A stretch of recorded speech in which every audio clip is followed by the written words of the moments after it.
Laura A. Grace here, the author of Dear Author, Letters from a Bookish Fangirl, Team Lines of Poetry Collection, and finally got an anime devotional for Otakus, which is free on a variety of platforms. I'll leave a link down below in case if you'd like to check it out. Happy Wednesday, my friends! Oh my goodness, I am so excited to be back. Last week I took an unexpected hiatus and I was a little bit bummed, to be honest, not to participate in the very first Top 5 Wednesday of the year, but I'm so excited to be here. Really looking forward to another year of Top 5 Wednesday, and I'm so glad that you guys enjoy these videos because they're some of my favorites. I love being able to talk about just a variety of manga, but today is actually going to be an exception. But in case if you're not familiar with Top 5 Wednesday was formed by Lainey back in 2013.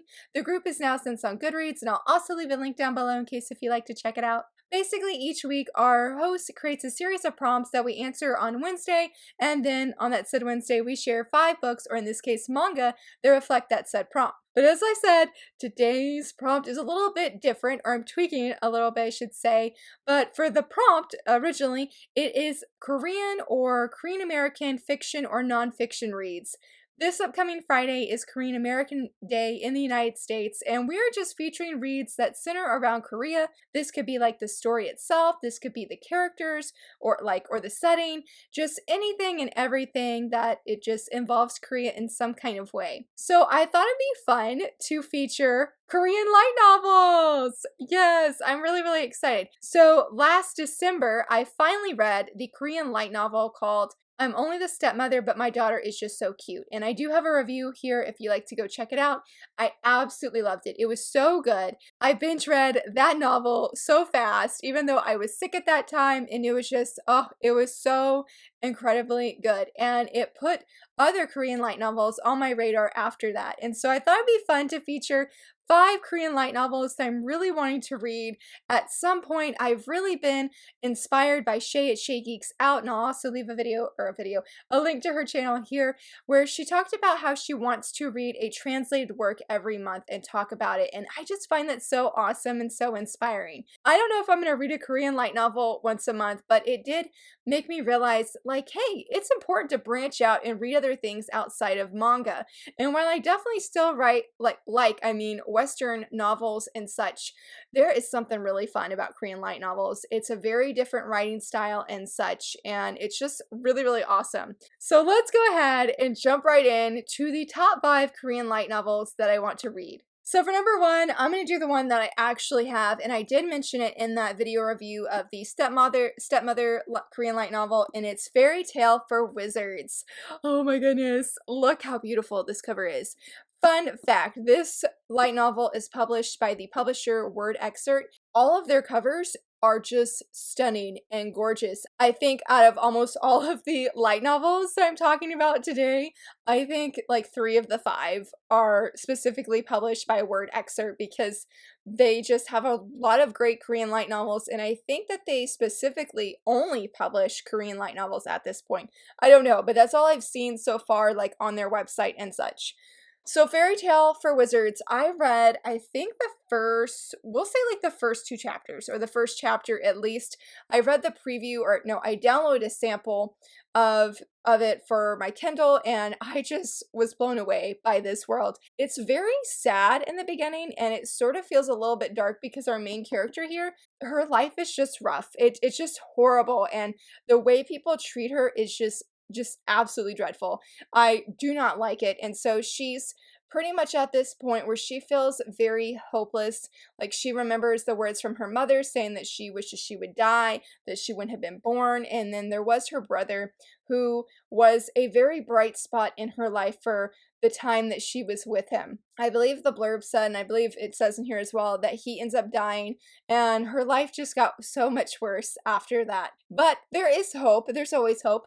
And I believe this guy here, I'm going to assume that he is the wizard, but he is going to come, and I'm pretty sure he's going to rescue her from this horrible situation that she's in currently, as like I was reading. I really enjoyed this story a lot, and I was so excited that I was able to get the hardback. I sort of pre-ordered it. I don't often pre-order or even order hardback books in general unless it's like on sale. This one wasn't, but it was totally worth it. It's just, oh, I just love it. Like I said, I think I said anyway, that all of their covers are absolutely stunning, and the inside of the book is just as amazing as the outside. For number 2, this is also published by Word Excerpt, the same publisher that did Fairy Tale for Wizards, and that is The Male Lead Is Mine.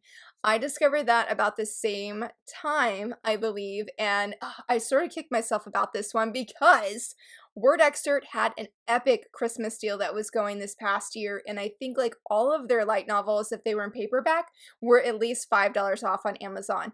And I had it in my cart, and I was like, I don't know if I should get it or not, because I didn't read the preview, but I loved the premise of this Korean light novel.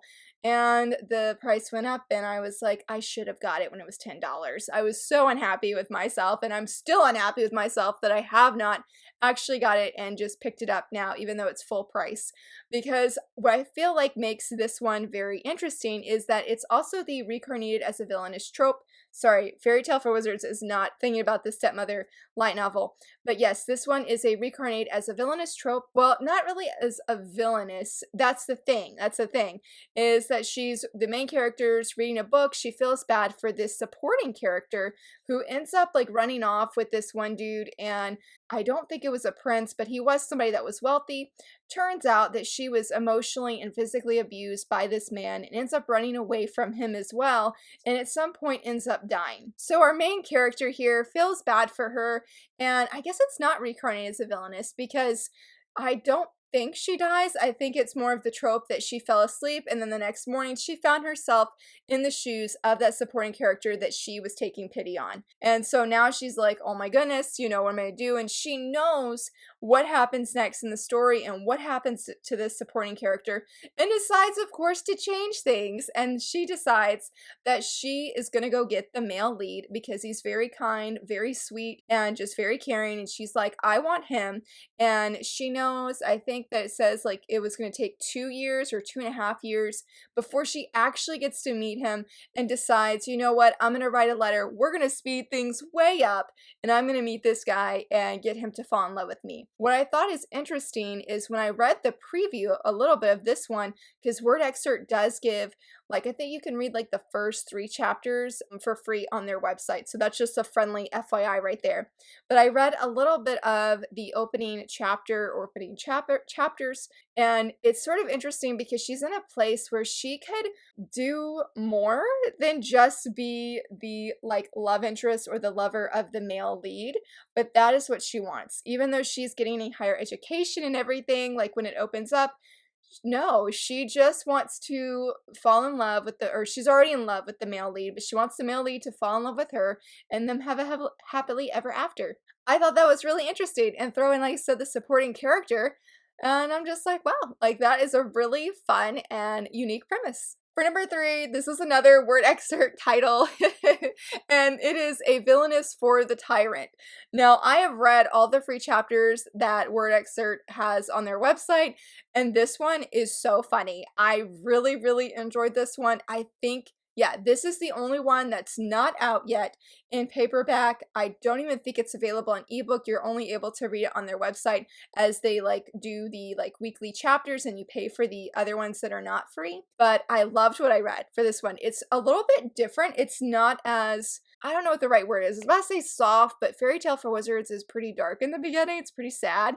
And so I don't really know, but I do feel it's different. And what's interesting is so that you have this quote unquote villainous, okay, at the beginning. She is part of a family. She's sort of the one that's the outcast because she's sort of like, I don't think she's the stepdaughter, but she's technically not part of like the royal family.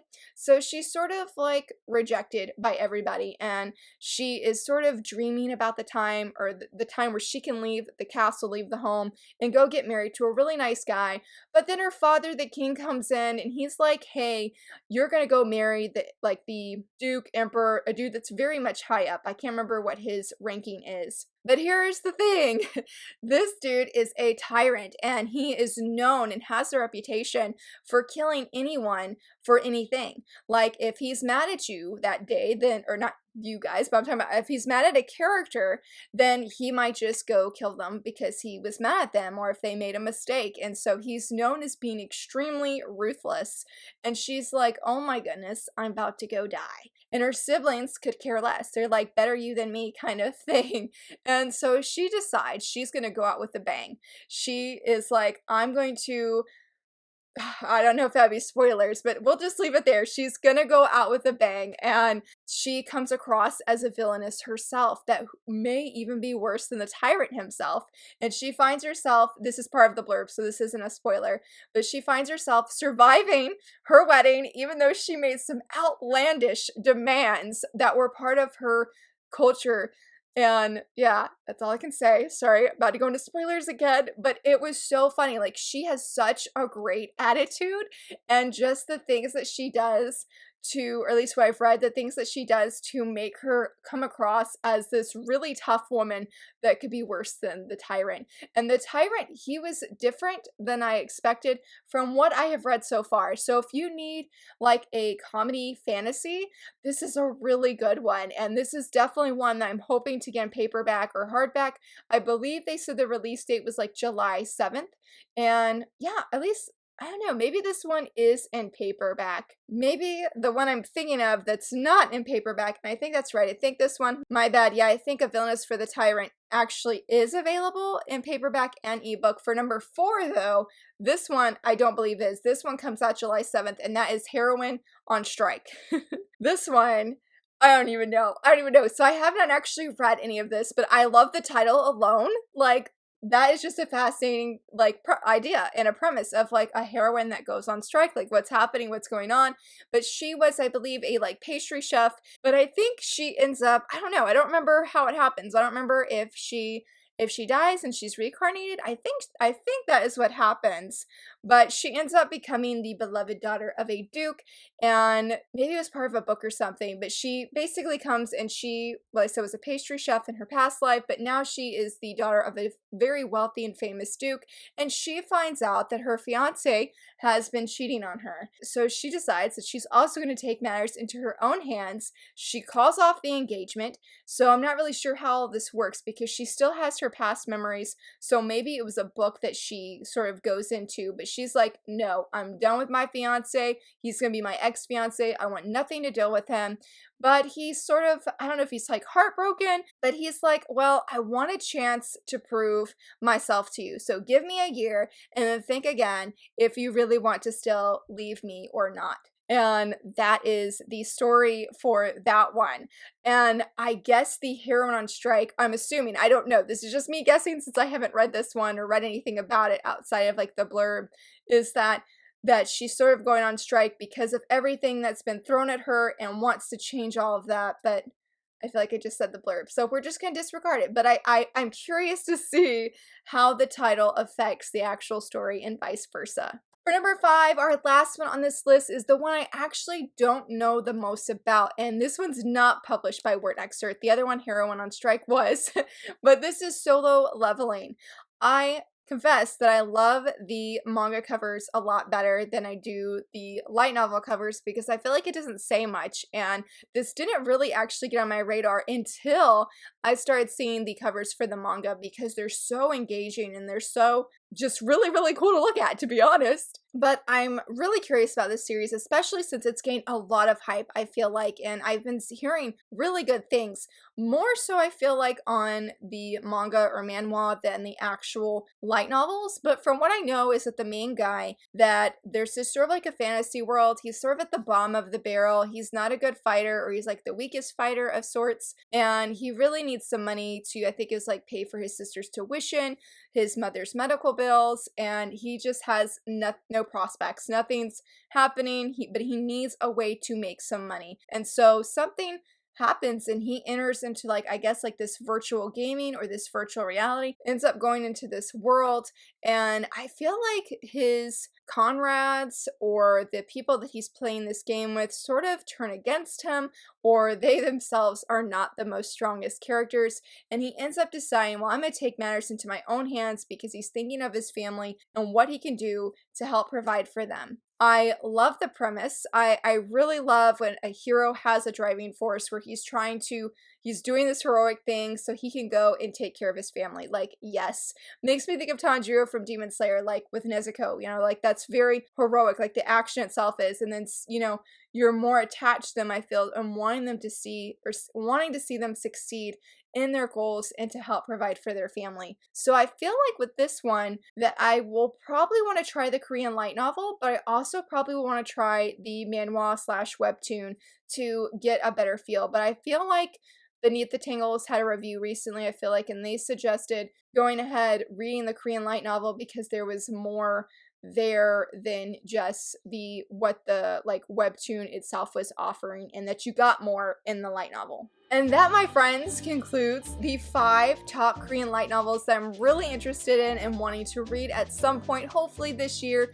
I know I've gotten a few recommendations here recently, especially on my channel. One of them being Who Made Me a Princess, I believe is the name of it. And I could not find any English translations on Amazon, so hopefully that one will get translated because it does the stepmother light novel. But yes, those 5 I'm really, really excited about. How about you, friends? Do you guys like reading light novels or Korean light novels, Japanese light novels, a combination, other kind of light novels? I would love to hear from you, friends. And if you enjoyed this video, please give it a thumbs up and subscribe, and thanks so much for watching. Bye!